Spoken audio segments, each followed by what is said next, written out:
Welcome to a brief webinar on PLEPS, Present Levels of Educational Performance. When we're looking at PLEPS, we should be able to answer some fundamental questions. First of all, who is involved in the process? We're going to provide a PLEP statement or PLEP information for each individual gifted student. The gifted support teacher will help coordinate all of that, but it's important to gain input from the teachers in the strength area of the student and from parents. Of special note here is this idea of gathering information from the teachers for whom you may need to be providing services that support that content area. In the past, I believe we've sent teacher input forms out to every single person that may have that student. And we really want to focus our efforts on the strength area of the child. What is it we need to include in these PLEPs? Well, first of all, current information. We do not need a laundry list of everything we've ever known about this child. We want to keep the information current. It's a one-year snapshot. So the only kind of exception to this rule would be if you want to include summative assessments, and I do believe you should, things like the PSSA or PVOS projections. Depending upon when you are reviewing the GIEP, you may not have current information within the last year, and so in that case it's okay to reach back a little bit farther to whenever the last testing cycle was for the student. In addition to how current the information is, you want it to describe the instructional or mastery level of the student in their strength area. By instructional, we mean where is the point on the continuum of standards that this student is ready to receive new information. Or you can define levels via mastery, which just is saying the same thing but in a slightly different manner. Mastery indicates what they have learned up until now, and so if you know what they've learned up until now and that is secure, then looking at the continuum of standards, you should know where the student's instructional level should be because it's the next step. You'll hear me refer to standards quite often. We're writing academic GIEPs, and what we need to do is find where the student lies on the continuum of standards, where they are achieving in their strength area. And that achievement can be described in literacy, in the areas of reading, writing, listening, and speaking. You can also identify students' math skills in the areas of numbers and operations, algebraic concepts, geometry, data analysis, and probability. Or, once you get above about 6th grade, we no longer look at grade level standards. Now we're looking at course level standards. So where is the student in relation to secondary coursework in science or social studies or even something like foreign language? When do you start this process?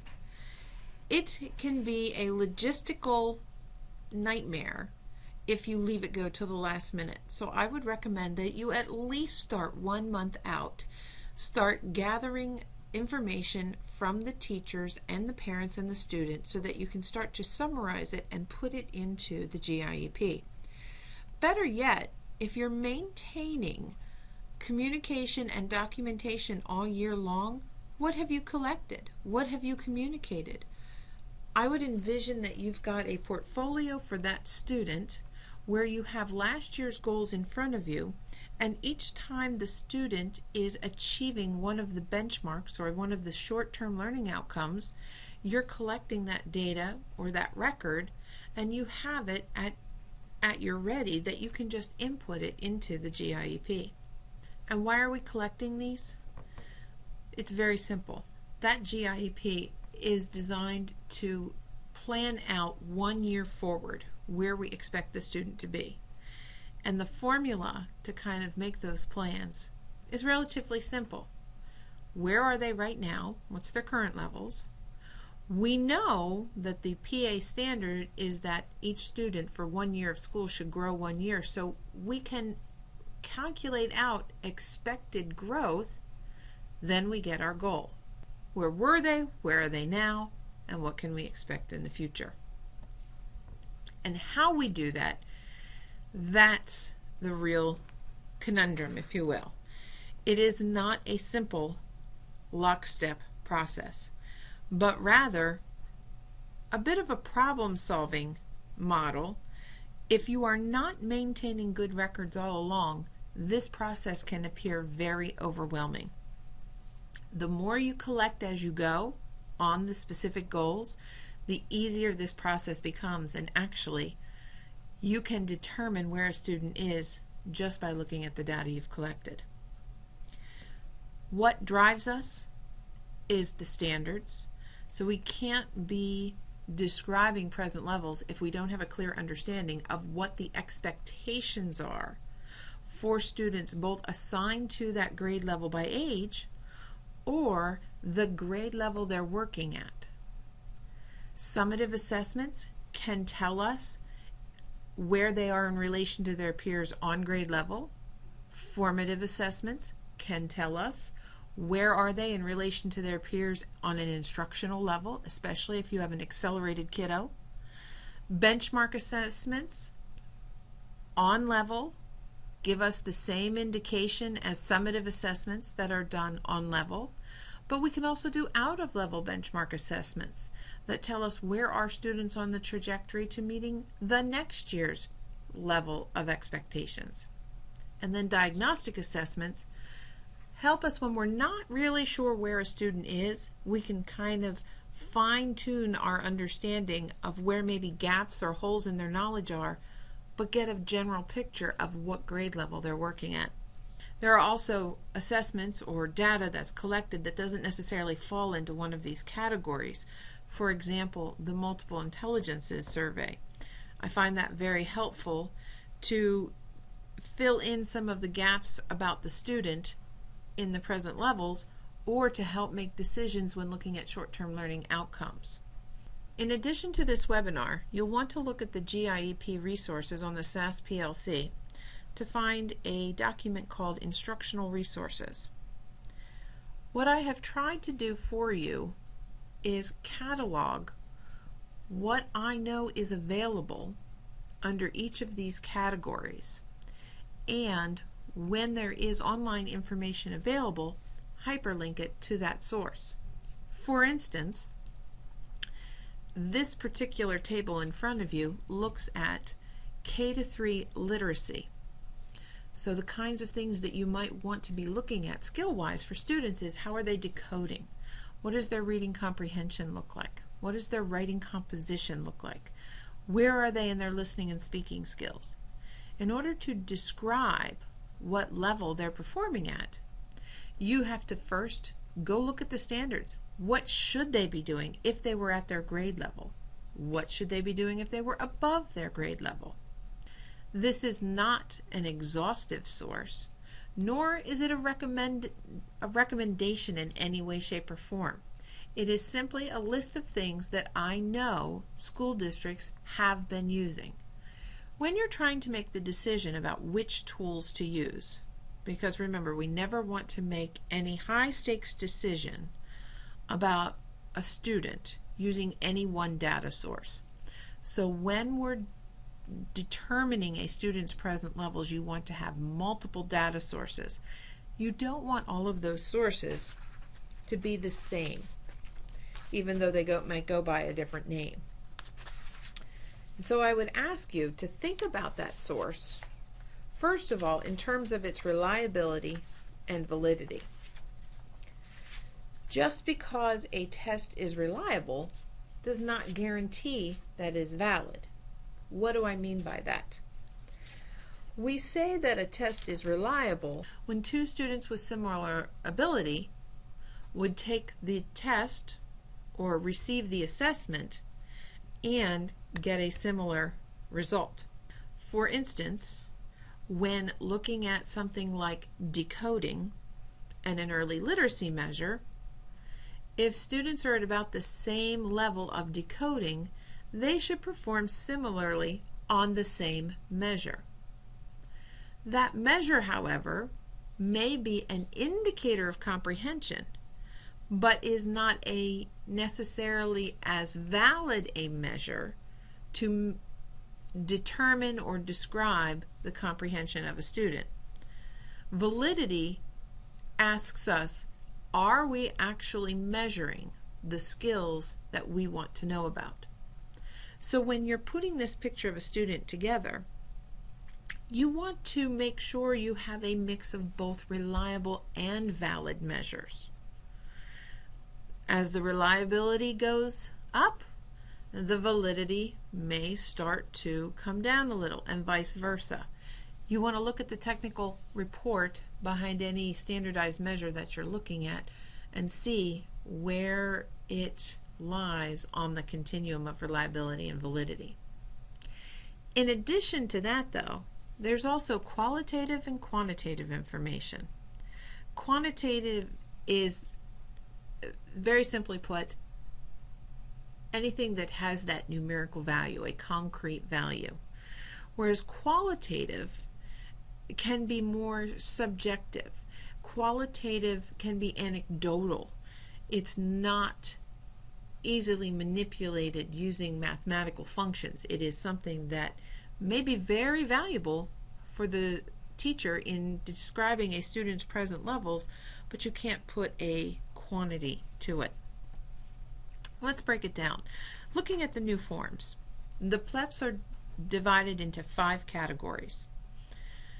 These are the new categories. If you want to know where to find the new forms, they will be posted on the PDE Gifted website, as well as they are already on the SAS PLC website. The first, Academic and Cognitive Strengths, asks the question, what is this student like as a learner, as a thinker? What has enhanced or prohibited this child's learning? We're trying to get a full picture of a student. And to gather this information, it's not always easy to gather it in numbers, but rather anecdotal teacher reports, student reports, parent reports, etc. There's a whole host of gifted checklists or scales that you can look at to help understand the types of characteristics teachers and parents should be looking for when describing a student and their academic cognitive strengths for a GIEP. The information needs to be synthesized by the gifted support teacher into a narrative. While this information is definitely more qualitative than quantitative, it also may be more valid because it's actually going to look at the specific things we want to address, but it may not be as reliable. In other words, a teacher may look at 2 students with similar abilities and describe them very differently.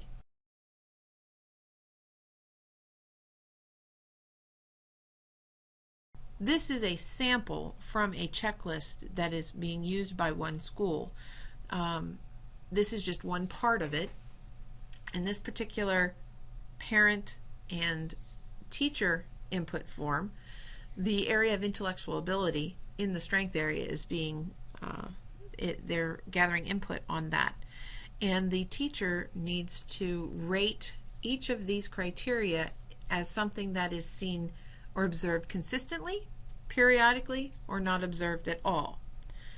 And in this particular form, which is also on the SAS PLC, and you can take a look at it, the developers have attempted to explain to the classroom teacher and to the parent what this information will be used to generate on the GIEP. So if you give this to a teacher in a student's strength area, let's say they're strong in literacy, these characteristics will help inform the decisions that the team makes about what kind of literacy goals should be created, what kind of growth should we expect, what kind of specially designed instruction might be necessary in order for the student to continue to work and progress in their strength area. Here's what it could look like in a narrative form. The student and teacher reported, and it's important to note who is providing the information. The student and teacher reported he has a passion for any items, topics, books, documentaries, etc. related to the Civil War. So while we may not be writing a social studies goal, we do know that this particular student is able to glean information from informative text. They use, there's a passion area, obviously in history, but literacy must be an area that is at least potentially a strength, because the student can learn new information about their passion area by way of the written word. The second one, his general and gifted support teacher report in the teacher checklist. He does well with graphic organizers, likes to repeat information out loud to assure he understands concepts, prefers to work independently but will work in groups where he feels his expertise and creativity is recognized and appreciated. He can easily synthesize information across content areas and context. Remember, this section not only looks at the academic strengths, but are there things that either prohibit or enhance the child's learning? We know in this case that this student is something of a visual spatial learner because he works well with graphic organizers. We see that group work can be potentially an issue unless the student feels that his expertise is appreciated and warranted.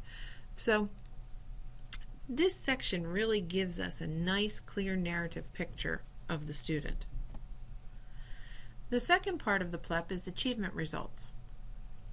And these achievement results, I'm going to say, are more aligned to standardized assessments rather than the informal assessments that we're looking at to use in creating the classroom grade.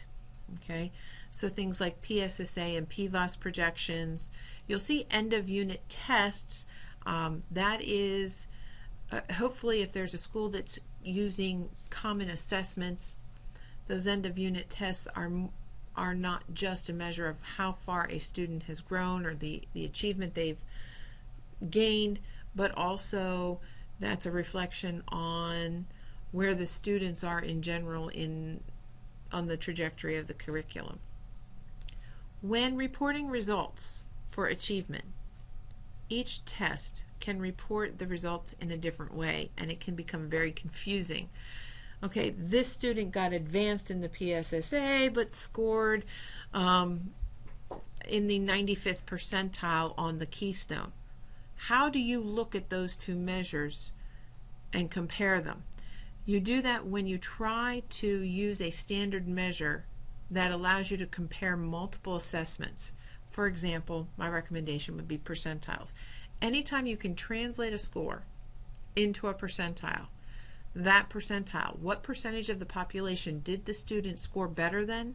That gives you an indication of where are they in relation to all the students who took that test. There aren't going to be percentiles available for all assessments, but for many of them you can get percentiles. Now, in terms of qualitative, quantitative data, obviously this is an example of quantitative data. Is it reliable? Is it valid? You need to look at the individual test. For instance, a benchmark assessment is designed to tell us if a student is on the trajectory to reach end of grade level expectations.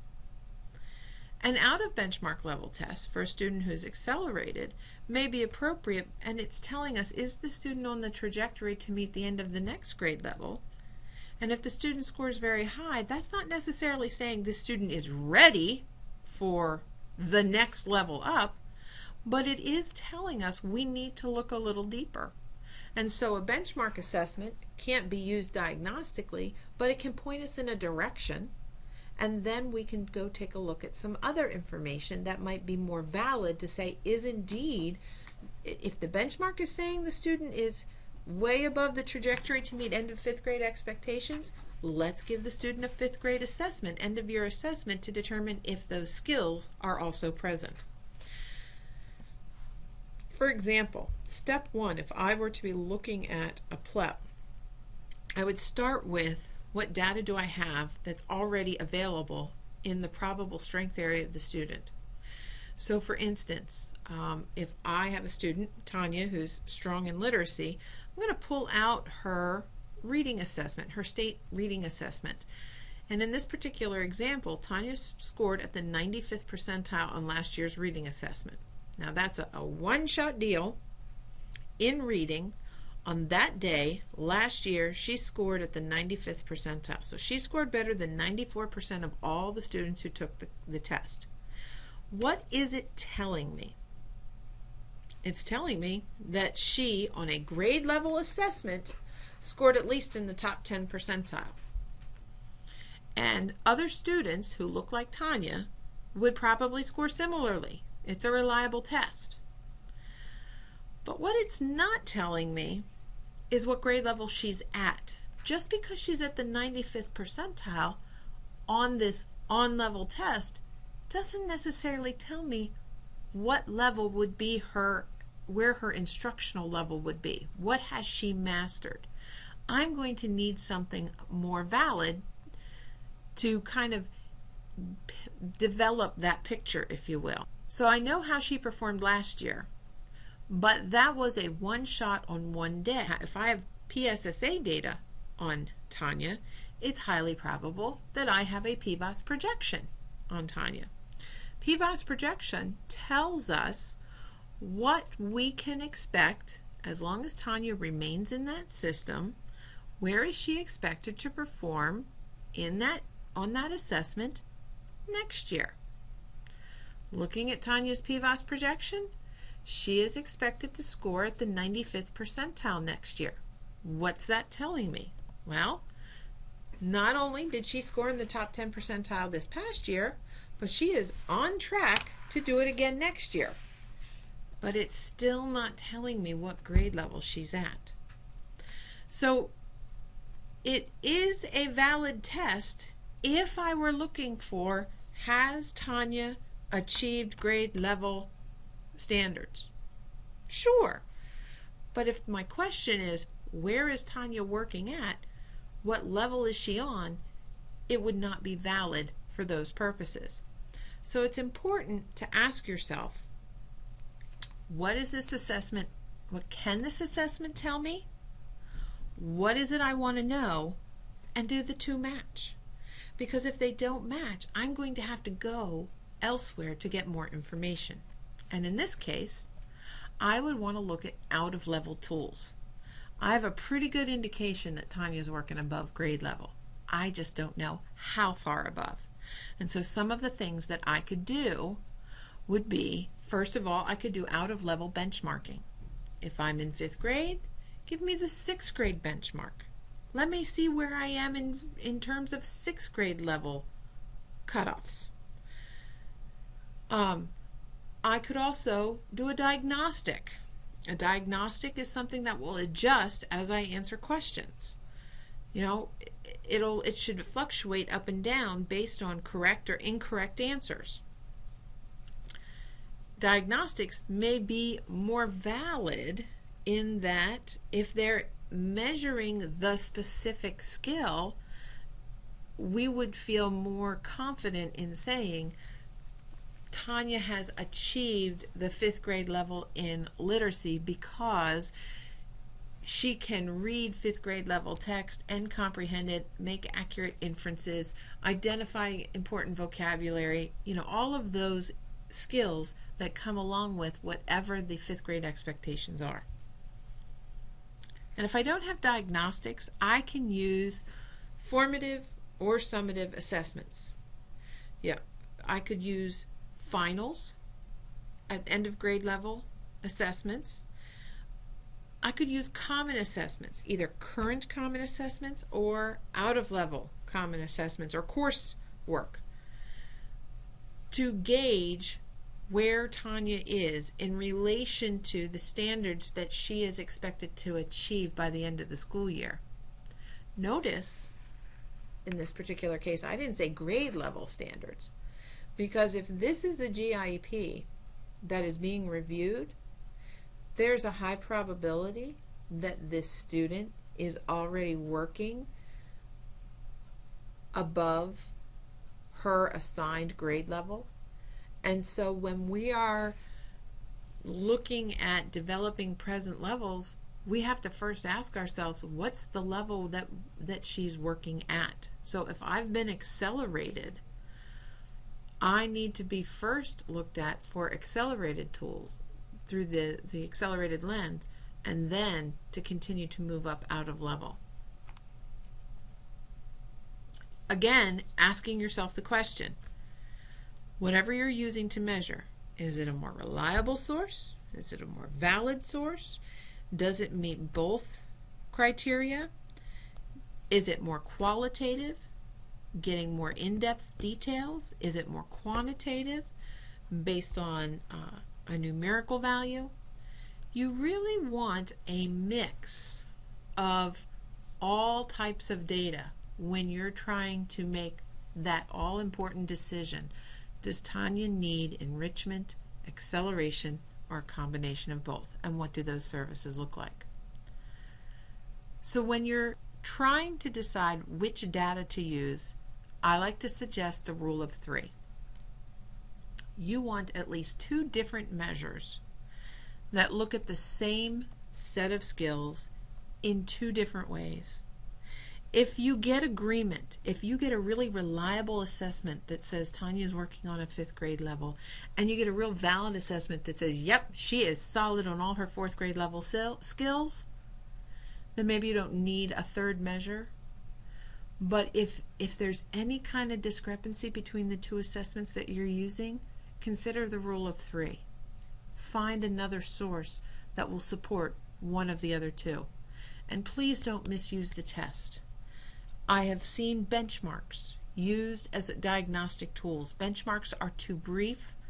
They do not go the comprehensive breadth of the skills that we need for to be confident in saying that a student has achieved grade level expectations. Benchmarks are designed to answer the question, is this student likely on the trajectory to get to where they need to be by the end of the year? It is not meant to be used as a diagnostic. The other thing is, when you're trying to determine present levels, be careful that you're not duplicating tests. I think students are overassessed in some areas.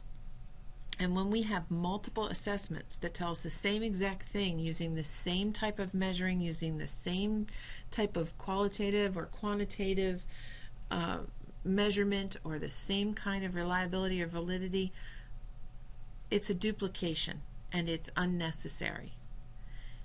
The more you do this on a regular basis, maintain the documentation that you set out and the goal is necessary, the easier it will get. It seems very overwhelming because we haven't been paying attention as closely as we need to the instructional level of our students. We've been relying on programs that are enrichment in nature, and really, for all intents and purposes, we haven't looked at the grade level of students.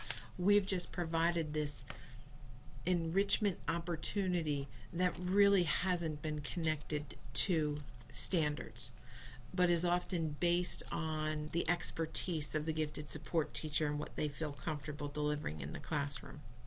Not in all cases, but I've seen enough pull-out programs that are very programmatical, and every child gets everything in the program regardless if they need it or not, or if it's in their strength area. So the more we're keeping track of what we do based on the goals we set up, the easier this process becomes. The next section, progress on goals. It is okay for a student to fail. I do not want to find out at the time of the GIEP that the student has failed. If you're doing your due diligence and you're keeping track of everything along the way, you'll know if this student is in danger of not succeeding. And this section obviously is only for annual reviews. This is not for an initial GIEP. Just one quick example. Here's a goal. Remember the condition, name, behavior, criteria recipe, CNBC. This is a goal for Matt. Given a topic or an opportunity to choose, Matt will develop his writing to a proficient or higher level using criteria from the 9th and 10th grade level standards. Now I cited 9th and 10th there together because as you look at the PA core, the writing standards when they get into the high school are divided into grade bands, and actually 9th and 10th grade are together. So his short-term learning outcomes could look something like this. Looking at the standards, we know that Matt needs to write an argumentative, an informative, and a narrative piece of writing. So the objective criteria we're going to hold him to is proficient or better on 9th and 10th grade level expectations. He will be assessed both formatively and summatively, but the formative assessment, which comes out in the form of a self-assessment, will not be used to determine his grade. Summative assessments, which will be done by the gifted support and general education teacher, will help us give him his grade. After several summative assessments, we'll have a percentage that we will derive from an average of all the summative assessments each marking period. And you can see in this case, at least twice per marking period in English class, he's going to be asked to write one of those different types of writing assignments, as well as at least once per marking period in another content area. So perhaps in social studies or science, or we're going to ask Matt as an alternative assignment, since writing is his strength, we're going to ask him to do either an argumentative piece or a research piece in order to fulfill that part of the requirement. In addition, Matt is a gifted writer and enjoys writing narratives, and so we want to give him the opportunity to publish a piece of writing, either a short story, essay, or book. The rubric that we're going to use to determine if he is working to our expectations is the rubric that's aligned to the 9th and 10th grade expectations. Again, he'll have opportunities, plenty of opportunities for formative assessment, but the only part that will count for his grade is the summative assessment, and we'll reevaluate that contract monthly. We will write a learning contract for him, which will be down under the specially designed instruction, in order to maintain progress. And as part of that learning contract, we will make sure that there are interim deadlines for him to be following. So when I'm back in the PLEPS section, I would include the goal and whether or not Matt succeeded. In this case, Matt did succeed in developing his writing to a proficient or higher level on rubrics, and we used the criteria from the 9th and 10th grade level band of the PA core standards.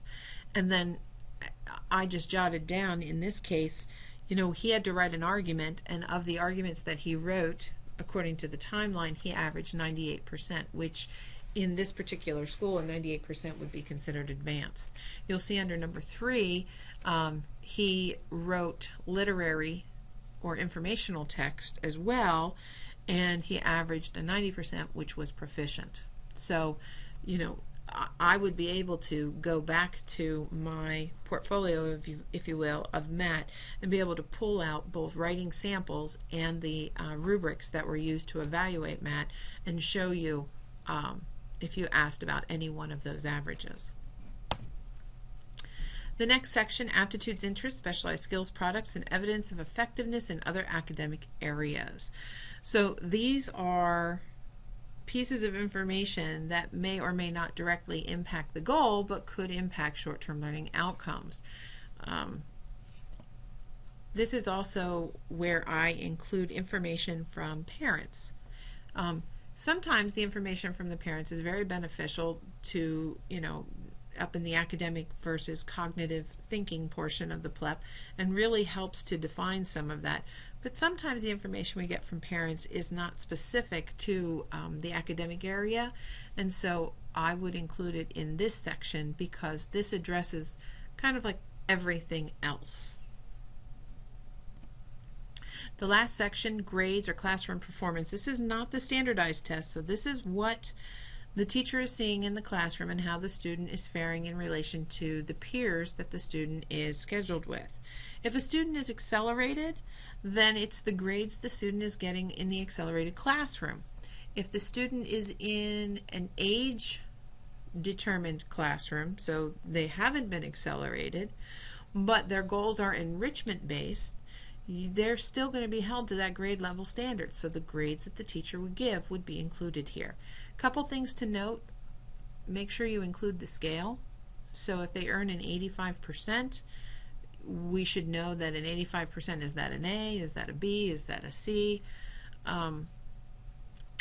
You can, a lot of times as teachers, you can pull grades from some sort of data warehouse or an online grading book, or when you administer your teacher report, you can, or your teacher input form, you can have the teacher report the grades up until now. One thing to think about, if you're reviewing a GIEP any other time than the spring, it's very likely that you're going to need information from the year before. So if you have a GIEP in January, you actually need to go back to February through June of the year before and make sure that you have the grades the student earned at the end of the year before.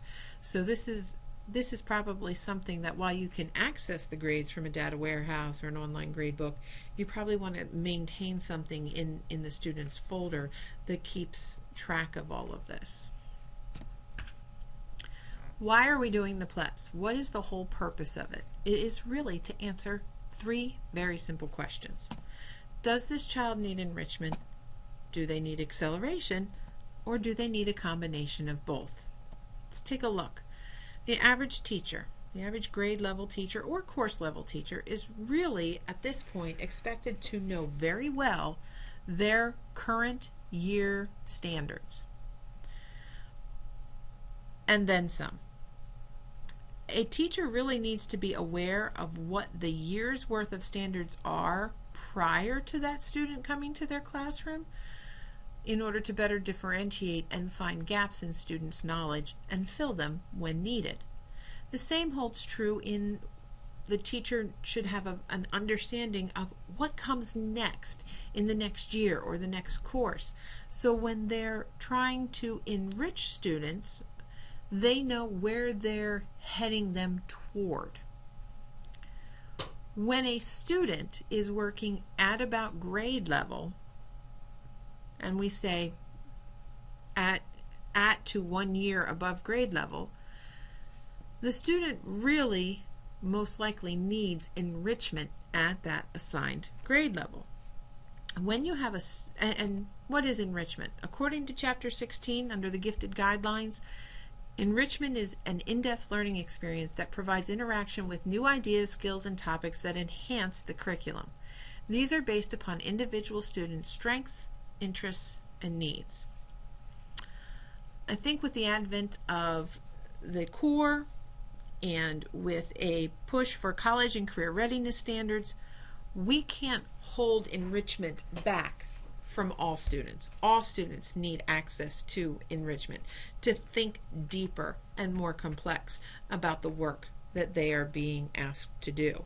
And so because of that, by any other name, enrichment can be all of these things.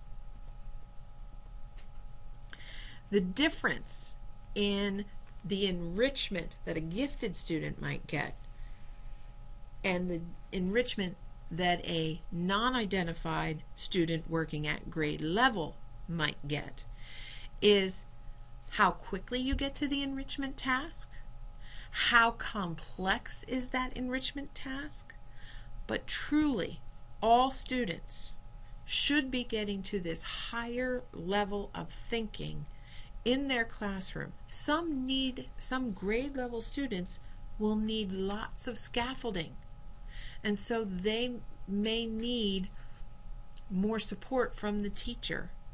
And a student who is working above grade level, slightly above, may need less support or different support in order to take their learning deeper. Enrichment works really nicely in terms of differentiating tiered lessons. So when it comes to enrichment in the classroom, you've got different groups who have different tasks based on their ability level, or it works well when you pre-assess, determine what information the student still needs, perhaps nothing, and they can start on the enrichment task prior to the rest of the class getting to that stage of readiness. When you have a student who's working more than a year above grade level, then it's time to consider acceleration. I think acceleration at first glance appears to be very common in people's thinking, that acceleration equals grade skipping.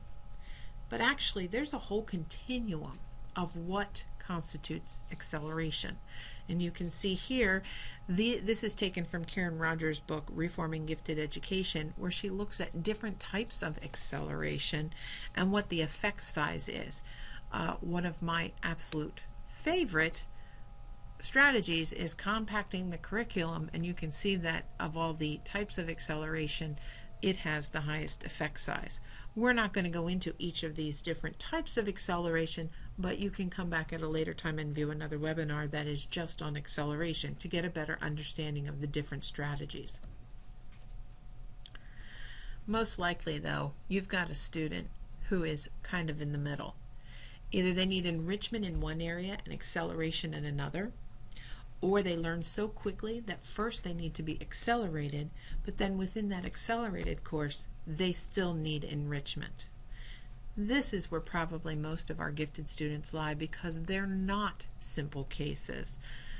And that's why a GIP can't be programmatical, can't be cookie cutter, because that kaleidoscope of strengths comes in such varying pictures that it would be too difficult to try and choose a one-size-fits-all for a gifted student. But how does your team know which of the options to choose? How do we know when it's better to enrich versus accelerate? It really comes down to how discrepant is the student. What is their expected grade level achievement? Where are they actually achieving? The smaller the discrepancy, the higher likelihood that enrichment is the more appropriate strategy. When you've got greater discrepancies, the student is working so far above where the expected level of achievement is, and in multiple areas, that's when you really have to have that conversation about how are we going to accelerate this student. But remember, regardless of what the service looks like, if it's acceleration, enrichment, or a combination of both, when you're writing the GIEP goals, because they are measured once a year, they need to be annual, broad, aligned to the standards, based on the individual student's strengths and driven by their PLEPS. And it's really important to be collecting evidence to support that conclusion. GIEP goals are not lesson plans. They are not opportunities for students. We don't, in education, we are the professionals. We don't give students opportunities and give them the chance to deny themselves an opportunity.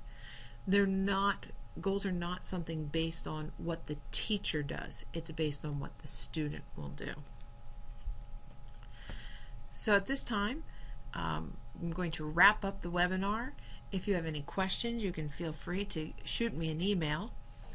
You can post it on the SAS PLC website. That would be great, and we'll get the conversation going. Have a great day.